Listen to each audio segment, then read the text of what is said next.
Ye Jacobites by name, lend an ear, lend an ear. Ye Jacobites by name, lend an ear. Ye Jacobites by name, your thoughts I will proclaim. Your doctrines I mun blame. You will hear, you will hear. Your doctrines I mun blame. You will.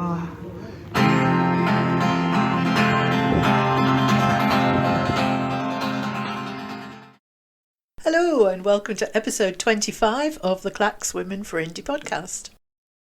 The music there was from Andrew Gordon, and that was recorded on the night of the Brexit leaving day on the 31st of January when we were all at Holyrood with our candlelit vigil. And it just struck me, that was only 6 weeks ago. 6 weeks ago. It feels like a different world.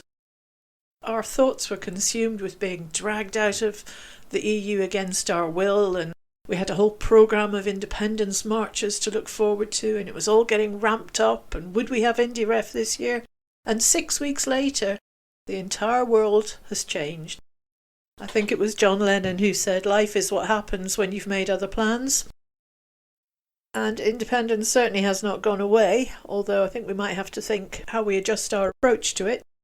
There are some plans for virtual digital events in place of the marches that have been cancelled. So there's information about those on various Facebook pages. I would look at Indie Live Radio's Facebook page to find out a bit more.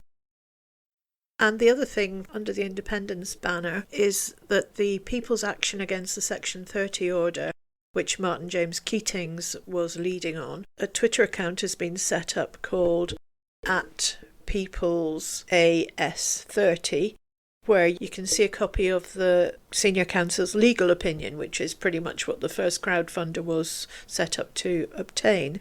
So the first question was, does the Scottish Parliament have the power under the current Scotland Act to legislate for the holding of a referendum on Scottish independence? To which the response, the opinion was, good arguments could be made to support that.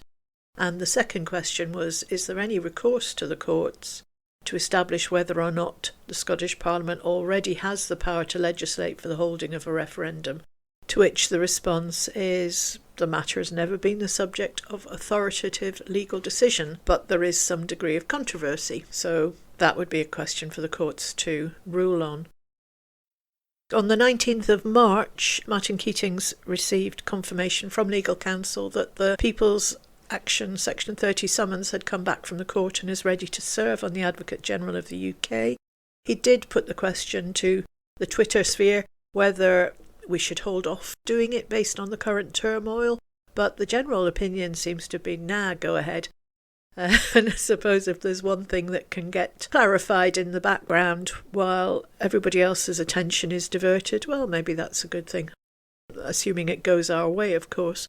I'm not sure what the position is actually going to be if it doesn't go our way. I suppose if we know that that route is closed off from us, then it saves us putting any more effort into that particular legal action, and we can turn our thoughts to other things. If there's any update on that, we shall bring you it. Ye Jacobites by name, your thoughts I will proclaim. Your doctrines I mun blame. You will hear, you will hear. We can't escape the fact that life is suddenly resembling one of those dystopian computer games. However, it is still true that in a crisis, people step up, communities step up, and I think we're seeing that already. We're also going to share some thoughts on how people are coping, how people are feeling, and some resources, things that you might find useful. But before we get on to that, there is one person who, if he's sitting there going, I told you so, he would have every right to do so, and that is Bill Gates, who in April 2015 was on the stage giving a TED talk about big threats that face the world. And he said, we're all worried about nuclear war. That's not the big threat that we're facing now. What we're facing is the threat of global pandemic. And he had some thoughts on what ought to be done to prepare for that. So here's what Bill had to say back in 2015. If anything kills over 10 million people in the next few decades, it's most likely to be a highly infectious virus rather than a war. Not missiles, but microbes. Now, part of the reason for this is that we've invested a huge amount in nuclear deterrence, but we've actually invested very little in a system to stop an epidemic. We're not ready for the next epidemic. Let's look at Ebola. I'm sure all of you read about it in the newspaper. Lots of tough challenges. I followed it carefully through the case analysis tools we use to track polio eradication. And as you look at what went on, the problem wasn't that there was a system that didn't work well enough. The problem was that we didn't have a system at all. In fact, there are some pretty obvious key missing pieces. We didn't have a group of epidemiologists ready to go who would have gone, seen what the disease was, see how far it had spread. The case reports came in on paper. It was very delayed before they were put online, and they were extremely inaccurate. We didn't have a medical team ready to go. We didn't have a way of preparing people. Now, Médecins Sans Frontières did a great job orchestrating volunteers, but even so, we were far slower than we should have been getting the thousands of workers into these countries. And a large epidemic would require us to have hundreds of thousands of workers. There was no one there to look at treatment approaches, no one to look at the diagnostics, no one to figure out what tools should be used. As an example, we could have taken the blood of survivors, processed it, and put that plasma back in people to protect them. But that was never tried. So there was a lot that was missing, and these things are really a global failure. The WHO is funded to monitor epidemics, but not to do these things I talked about. Now in the movies, it's quite different. There's a group of handsome epidemiologists ready to go. They move in, they save the day, but that's just pure Hollywood.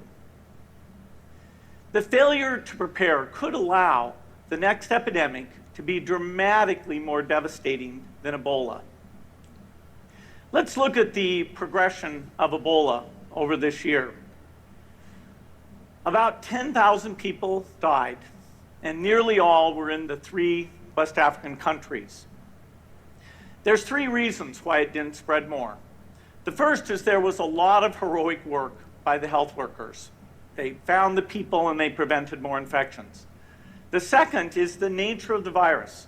Ebola does not spread through the air. And by the time you're contagious, most people are so sick that they're bedridden. Third, it didn't get into many urban areas, and that was just luck. If it had gotten into a lot more urban areas, the case numbers would have been much larger. So next time, we might not be so lucky. You can have a virus where people feel well enough while they're infectious that they get on a plane or they go to a market. The source of the virus could be a natural epidemic like Ebola, or it could be bioterrorism. And so there are things that would literally make things 1,000 times worse. So this is a serious problem. We should be concerned. But in fact, we can build a really good response system.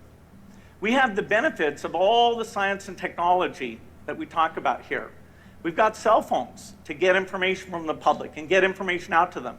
We have satellite maps where we can see where people are and where they're moving. We have advances in biology that should dramatically change the turnaround time to look at a pathogen and be able to make drugs and vaccines that fit for that pathogen. So we can have tools, but those tools need to be put into an overall global health system, and we need preparedness.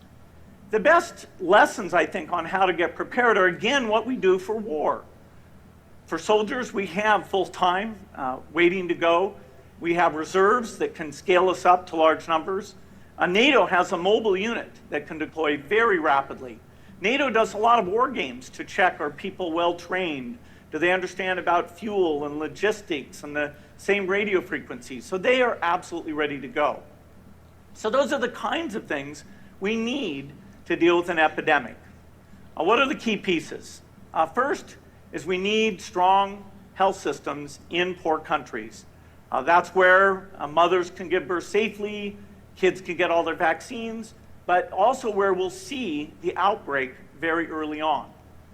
We need a medical reserve corps, lots of people who've got the training and background who are ready to go with the expertise. And then we need to pair those medical people with the military, taking advantage of the military's ability to move fast, do logistics, and secure areas. We need to do simulations, germ games, not war games, so that we see where the holes are. The last time a germ game was done in the United States was back in 2001, and it didn't go so well. So far, the score is germs 1, people 0. Finally, we need lots of advanced R&D in areas of vaccines and diagnostics. Now, I don't have an exact budget for what this would cost, but I'm quite sure it's very modest compared to the potential harm. The World Bank estimates that if we have a worldwide flu epidemic, global wealth will go down by over $3 trillion, and we'd have millions and millions of deaths. So I think this should absolutely be a priority. There's no need to panic. We don't have to hoard cans of spaghetti or go down into the basement, but we need to get going because time is not on our side.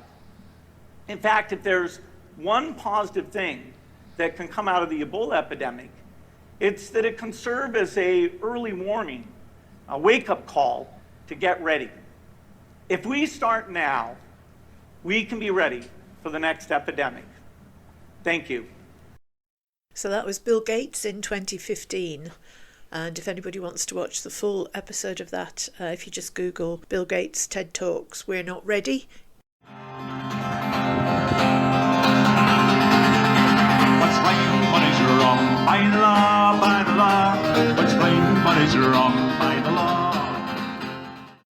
Well, this time last week, Lynn and I were in Glasgow. We'd just done the Indie Live show and we were starting to think about coronavirus and what it might mean. And even though just a week ago we sound a little bit innocent here, we really had no idea what was in store. The current climate, the way things are going with coronavirus and how we're going to keep the independence torch alight, and how we can be creative in what we've already been doing. We just have to keep being more creative and rather than, yes, it's not nice, it's not great, there's going to be people who are going to be dying because of it, but also what opportunities are there? Is there an opportunity to, we probably are going to have more contact with your neighbours because people are now thinking, well, actually, I know there's an older lady who's there on her own, and if she can't get out or hasn't got family nearby, then, well, we can do that for her. So let's form our own little groups, very, very local, maybe just your street. What kind of country do you want to be part of? Well, that is the kind of country, isn't it? It's one that looks after people will look after each other.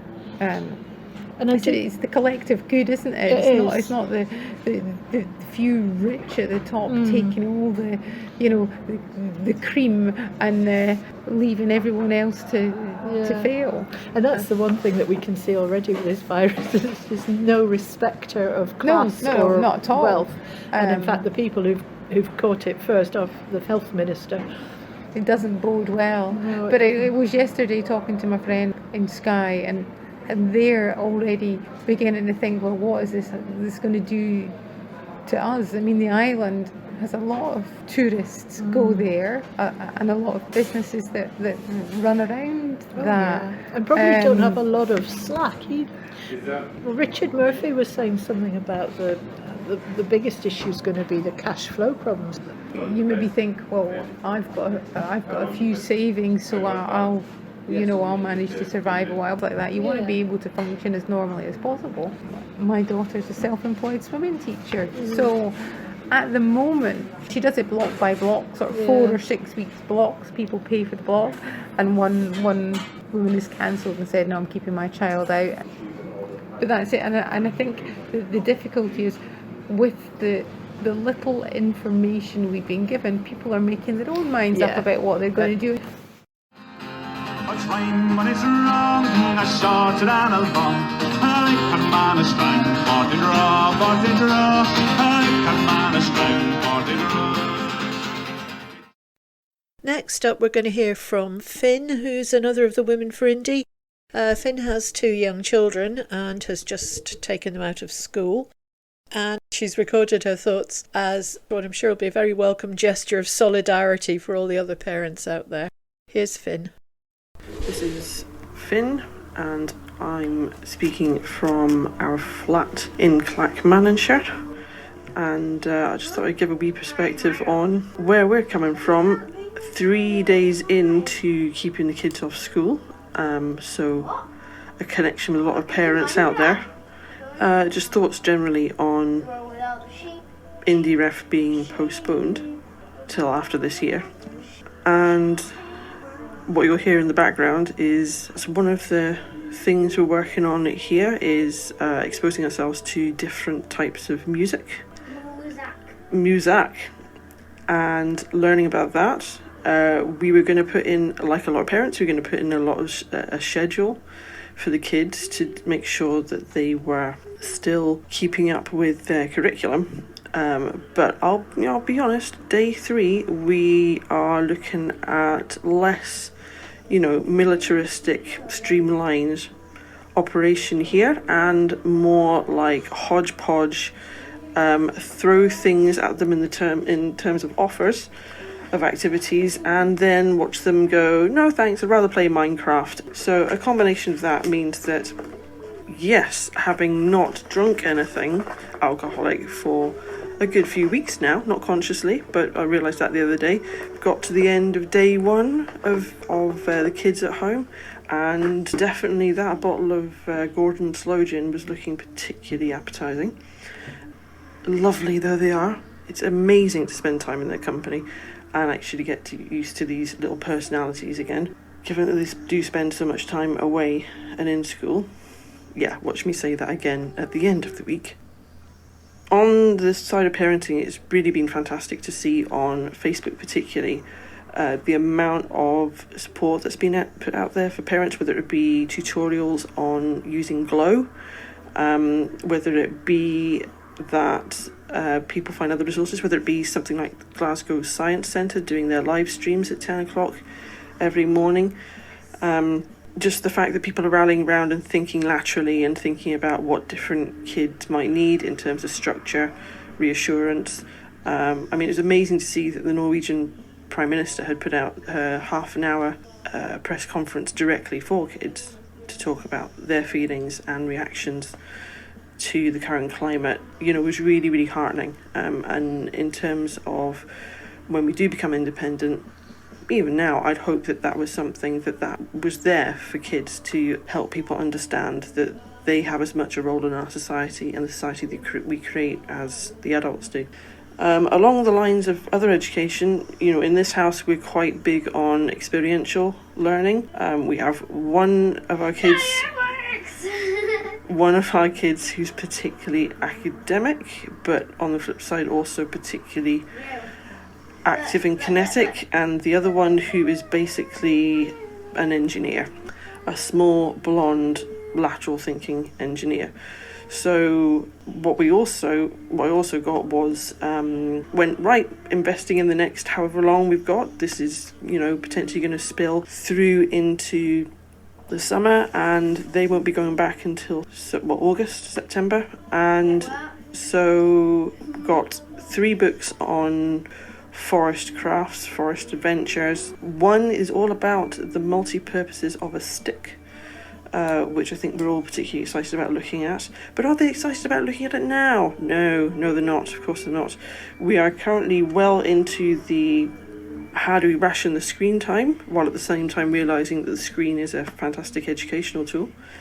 And balancing that with getting outside, getting fresh air, obviously keeping our distance from folk, but also making sure that the kids know that it's still outdoors. They still need to be healthy in terms of fresh air, in terms of movement, in terms of just learning from everything that is around them outside. So yesterday We went up to the Black Devon wetlands, which we hadn't actually been to before. Plenty of complaints before we left.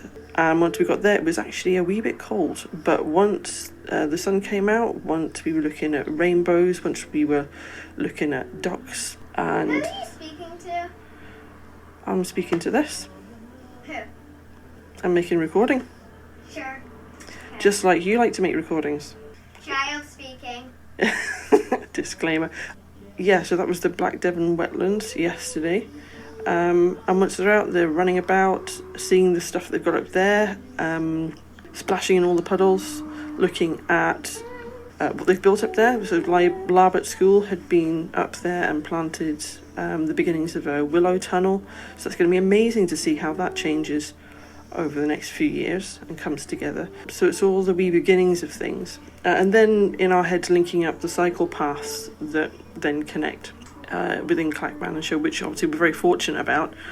It would be great to see them stretching further to the east, but hopefully that'll be a project in the future. So we're fortunate in that there's plenty of options for us, but we're really, really conscious that that's not the case for other people. So again, in terms of community, it's been fantastic to see people talking about what food they can get together, particularly for those homes where that's an issue, particularly for those kids where school is the safe place and school is the place where they can get nourishment, whether it be through food or just through that nurturing environment.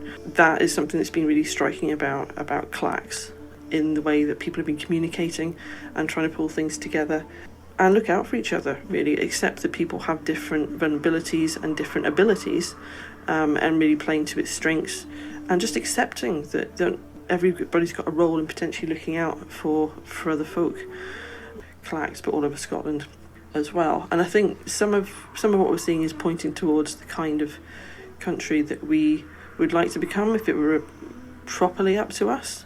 So, as I mentioned at the beginning, it is that disappointment that Indy Ref 2 is going to be postponed. But although, the First Minister said that campaigning is going to be on hold, I don't consider for a minute that the grassroots guys, which is all of us, are going to be slack on that. That's not something that goes away, because it's something that's part of us. And I think what I'm tending to see is a kind of a shift in that movements. I'm not saying that the third sector weren't, very, very active in supporting more vulnerable members of our community before, but in terms of actually community coming together, there seems to have been much more action. It is still early days, obviously, and that in itself is going to be interesting to see how that pans out. The First Minister's words about really that Scotland, as we know it, will change. So does that mean that our particular ideas about our country and being a wider community, more like perhaps the Scandinavian nations, is something that really starts to take off now? Or we take a really whole society approach, or whether it mutates into something else? It's going to be really interesting to see that develop, but it feels more like there's still momentum for independence woven into the fabric of all this community support. So that's just my wee thoughts for today, but also solidarity for all those parents out there who are scratching their heads and shifting into new gears with parenting, essentially.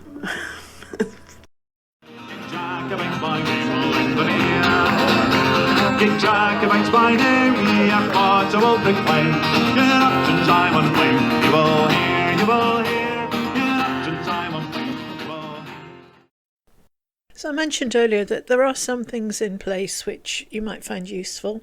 If you're in Clackmannanshire, there is a Facebook page called Coronavirus Clackmannanshire Update. And Clacks Web also has a lot of information on it, including a lot of resources for education for people who've got kids who would otherwise be in school. And there's an online learning platform called Flip Clacks, which provides learning opportunities for children, young people and families, and live classroom activities as well. So that's worth having a look at. Edinburgh Zoo has introduced webcams for pandas, penguins, tigers and koalas. That could be fun. And Glasgow Science Centre is also doing a daily live stream at 10 a.m. across Facebook, Twitter and Instagram. And they're taking requests for what kind of things you might like to cover. So again, if you've got kids there, that could be a really good thing. There's all sorts of other local support coming up. Where I live, the people have got together and created a support service helpline, which then volunteers will help with shopping or picking up prescriptions or even just a chat on the phone. And the number for that, if you're in dollar, is 07496 089 221. Also, Age Scotland have a phone line if you want just someone to talk to or if you want some advice. It is 0800 1244 222. Another really good thing I've come across on Twitter is people are putting just a tick in their window, a green tick that means we're fine, or a red tick that means we're not fine. A few more resources that might be useful. There is a website called readyscotland.org, which has got various bits of advice on community resilience. And for people stuck at home looking for something to occupy themselves, the wonderful iScot magazine is making back issues freely available. So iScot magazine's website would be a good place to start for that. And they've got some great articles, so you could spend hours looking through some of their back issues.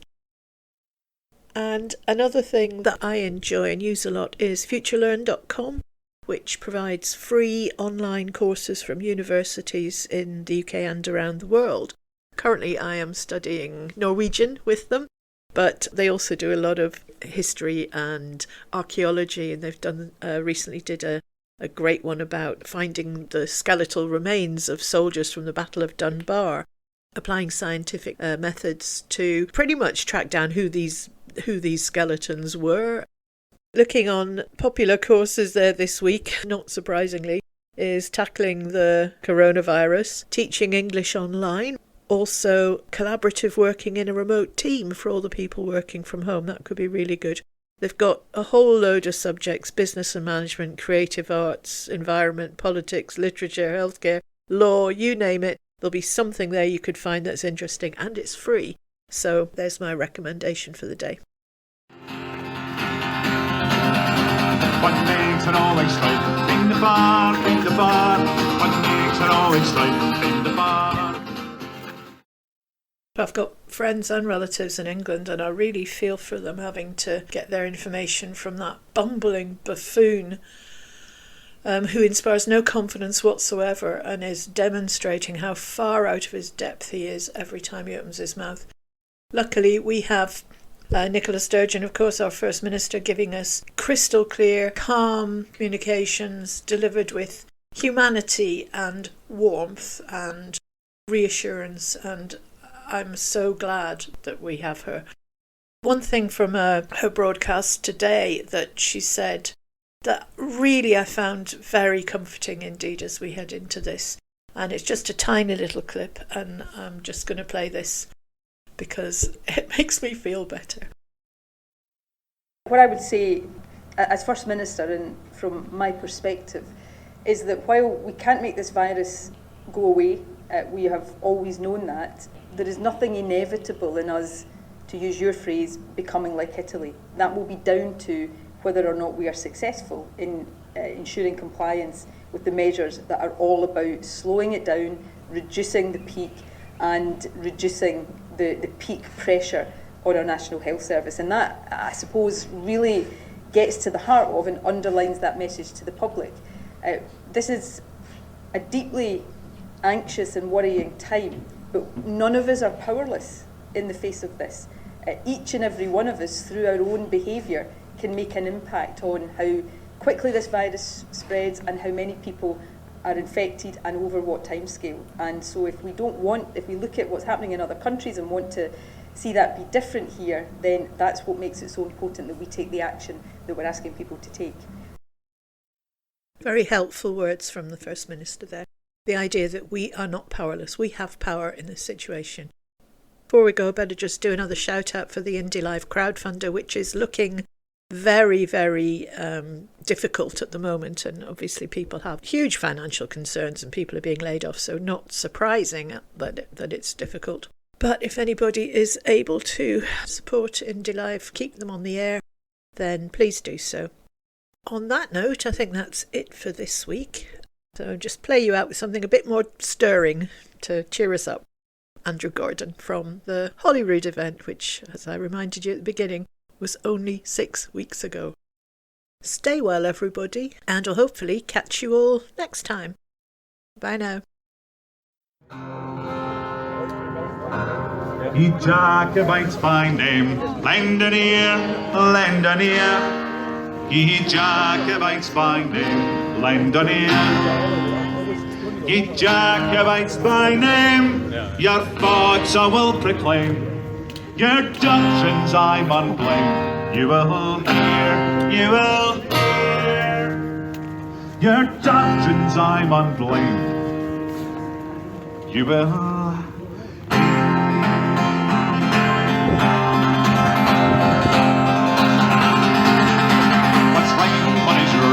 By the law, by the law, what's right, what is wrong, by the law.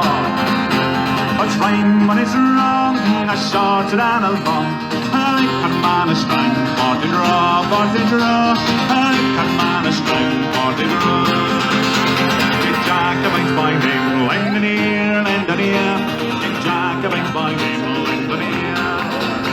Get Jacobites by name, your thoughts I will proclaim.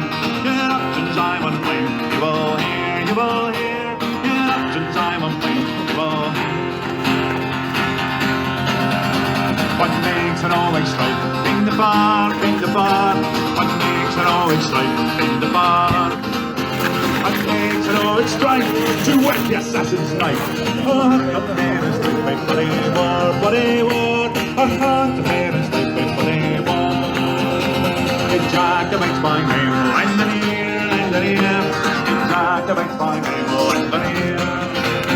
Get Jacobites by name, your thoughts I will proclaim. Your options I will blame. You will hear, you will hear. Your options I will blame. You will hear.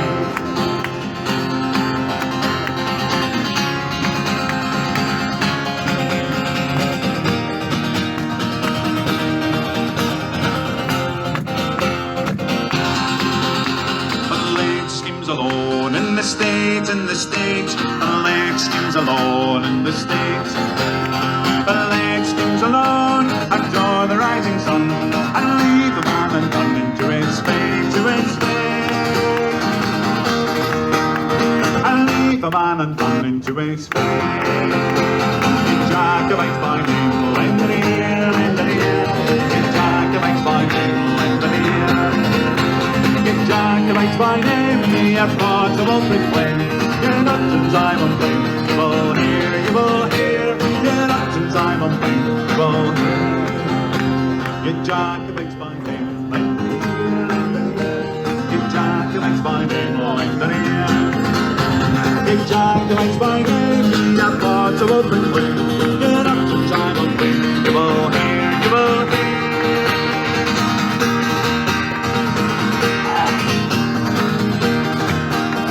Your options I will blame. You will hear.